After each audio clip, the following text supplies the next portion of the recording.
Hello po sa inyong lahat mga ka-crypto. Ako po si Pinoy Crypto Trader at sa video na ito ay atin pong pag-uusapan ang tungkol dito sa mga 8 coins na maganda raw pong i-buy and hold para sa paparating na bull market.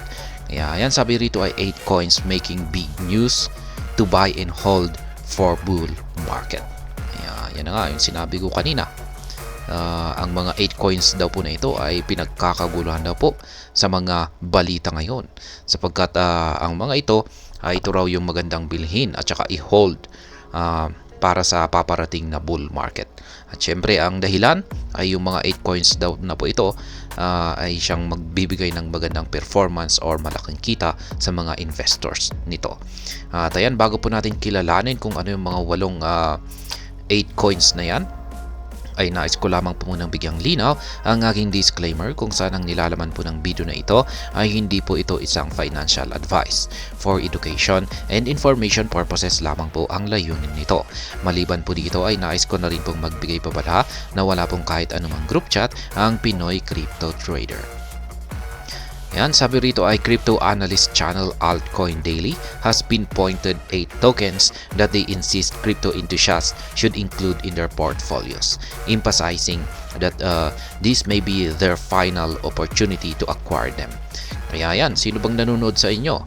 Kay Altcoin Daily. Isa po siyang kilalang crypto analyst at meron din po siyang kilalang YouTube channel na rin po siya. At yan, sila po ay naglabas ng kanilang 8 tokens na magpapakita raw ng magandang performance ngayong paparating na bull market. Ayan, the analyst behind the channel first argued that Bitcoin's trajectory to 100k or $100,000 has been programmed, citing insights from renowned Bitcoin whale Michael Saylor. Ayan, ayon po sa analyst ng Altcoin Daily ay si Bitcoin ay talagang nakaprogram na raw na akyatin ang presyong $100,000. Ibig sabihin ay hindi na raw po ito mapipigilan. Sure na aakyatin ni Bitcoin ang presyong $100,000. The premise hinges on the notion that as capital pours into BTC, surging it to 100k, altcoin stands to capitalize on this rally. In parallel, he highlighted the 8 coins set to benefit from Bitcoin's impact this year. Kaya ayan, dahil sa pag-angat ni Bitcoin ay syempre meron din pong magkakaroon ng mga benefit or sasabay sa pag-angat ni Bitcoin, at ito raw po yung mga 8 coins or 8 coins na tinukoy ni Altcoin Daily dito. Kaya yan po yung kanyang video dito. Yan po siya, si Altcoin Daily Top 8. Ayan, panuorin na lamang po ninyo sa kanyang YouTube channel. Ayan po yan. Easy to ignore Ethereum. Altcoin Daily highlighted people's tendency to overlook Ethereum due to its high price. However, he contended that akin to Bitcoin, it can potentially fortify a cryptocurrency portfolio significantly. Kaya yan po, si Ethereum. Marami daw pong iniiwasan itong si Ethereum dahil sa napakataas nitong presyo. Pero yan, meron din daw po siyang kakayahan yan, na magpakita ng isang malaking kita rito or gain. The analyst pinpointed specific bullish factors for it, such as a remarkable drop in its supply on exchanges. This trend indicates that it might face reduced selling pressure as investors transfer it tokens from liquid platforms to private custody. Kaya yan, nakita rin po ni Altcoin Daily ang pagbagsak sa supply ng Ethereum sa mga exchanges. Kaya yan po ang kanyang isang nagiging basehan sa bullish factor para kay Ethereum. Furthermore, Altcoin Daily highlighted how BTC's price surged in the final quarter of 2023, primarily due to speculation surrounding the approval of BTC ETF. He anticipates a comparable situation unfolding for Ethereum. Specifically, he noted that trillion-dollar asset managers like BlackRock, Fidelity, and Grayscale have all submitted applications for spot Ethereum ETF. Overall, the analyst emphasized that it is becoming scarcer than ever with ETF, forecasting that the asset could reach new all-time highs soon. Kaya yan, na-content na rin po natin ito, yung nalalapit na approval ng mga spot Ethereum ETF. At ito po yung isang naging basihan pa rito ni Altcoin Daily. Magdudulot daw po ito ng scarcity or kakulangan sa supply ng Ethereum, kaya ito ay aakyat at kung pag umakyat ito ay magtatala raw po ito ng kanyang panibagong all-time high. Yan, dito naman po tayo si Solana, the crown jewels of this cycle. Yan, Altcoin Daily, second topic was Solana. He contended that influential entities position Solana as one of this cycle crown's jewel. Ayan, tinawag po niyang cycle crown jewel itong si Solana. Siya po ang second topic. Yan, second topic ni Altcoin Daily. He concurs that with this asset assessment and underscored that the asset brings substantial value to the crypto ecosystem, boosting favorable metrics. Interestingly, he referenced an opinion proposing that Solana's recent network downturn was a bullish indicator rather than a negative one. Kaya yan, ito po kasing si Solana, yung kanyang network ay nagkaroon po ng issue. Yan, yan po ay isang network outage at marami pong hindi yan bumagal yung kanyang network dahil po dyan. Pero ayon po kay Altcoin Daily ay sabi niya ay isa daw po itong bullish indicator at hindi negative. Yan. The analyst also cited another perspective suggesting that $115 represents the last major resistance for Sol to overcome, and once breached, new highs are expected. Sol trades at $113 at press time with 18% gains over the past week.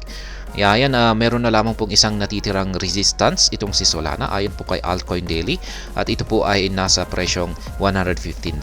Kung pag nabasag daw po niya ito ay magpapatuloy na ito sa kanyang pag-akyat at makakapagtala raw po ito ng kanyang panibagong all-time high na presyo. Yan, dito naman si Cardano at saka si Polkadot.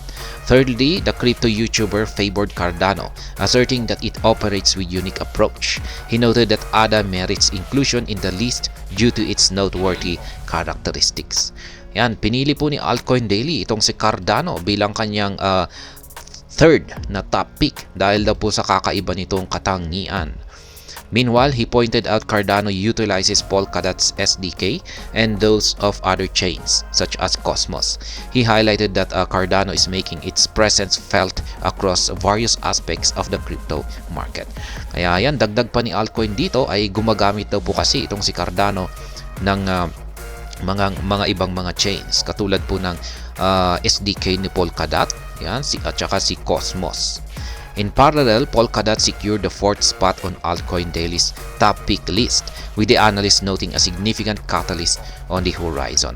Yan, yung pang-apat naman po na top pick ni Altcoin Daily ay si Polkadot, kung saan ay nakikita po niya na may sa nalalapit na panahon or timeline ay magkakaranas daw po ito ng isang matinding pag-angat sa presyo or significant catalyst. Specifically, he highlighted the impending launch of Polkadot 2.0 in approximately 2 months, coinciding with the Bitcoin halving. Kaya yan, yung pinaka-rason po niya rito ay yung paparating po kasi na launching ng Polkadot na Polkadot 2.0. At yan po ay magaganap 2 buwan pa. Yan, dito sa paparating na 2 buwan. At ito po ay tumutugma or ito ay tumapat sa Bitcoin halving na rin. A notable change is the introduction of a flexible block space selling mechanism with revenue being burnt. This adjustment addresses concerns regarding Polkadot's inflationary tendencies in 2021. At ayan, nandito na rin po si Chainlink. Another prominent project the analyst picked was Chainlink, noting that it possesses numerous strengths and advantages. Kaya ayan, si Chainlink po ay ayon po kay Altcoin Daily ay meron daw po kasi itong maraming mga strengths at saka mga advantages. One key aspect of Chainlink's value proposition is its focus on providing services in a platform for scaling the tokenization of real-world assets. Ayan po ang isa lamang sa mga aspeto ni Chainlink. Siya po ay nakatutok sa mga serbisyo at saka platform para sa scaling ng tokenization ng real world assets. At ayan, meron na rin po tayo na content tungkol dito kay Chainlink na maraming mga mga whales ang nag-accumulate ng link token. Ayan, 3 other projects with potential. Also, Altcoin Daily selected the growing crypto project Tectum or TET as one of its pick. Tectum is a layer 1 smart contract blockchain that offers instant transaction at nearly zero cost. Yan, ito na rin yung dagdag pa ni Altcoin Daily sa kanyang top pick, itong si Tectum or TET. Yan, isa po itong layer 1 na smart contract blockchain at yung magandang feature po nito ay instant or napakabilis yung kanyang transaction processing at yung kanyang cost naman or fee ay nearly zero. Parang halos libre na rin yan. The analyst highlighted that Tectum conducted a highly successful transactions per second record test run. In just 4.62 seconds, Tectum reportedly processed 6 million transactions. Other highlighted projects include Tomi, a privacy-based crypto project, and AIT Protocol, an AI data infrastructure provider. However, the analyst disclosed that he is an ambassador for these 3 projects. Ayan, maliban po kay Tectum ay nandito na rin po itong si Tomi.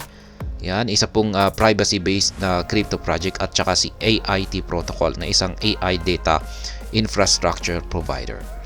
Ayan, yan po yung mga 8 coins na ayon po kay Altcoin Daily ay maganda raw pong i-buy and hold para po ngayong paparating na bull market. At hanggang dito na lamang po tayo sa video na ito. Sana po ay inyong nagustuhan ang aking paliwanag dito.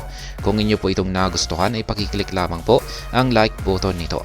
Para naman po sa mga bago lamang dito, kayo po ay aking inaanyayahan para mag-subscribe. Pakiclick na rin po ang bell icon nito dahil ito po ang siya magsisilbing notification nito sa mga bago kong videos na akin pong ina-upload sa aking YouTube channel na ito. Marami pong salamat sa panonood. Ingat po tayo lagi at God bless po sa ating lahat.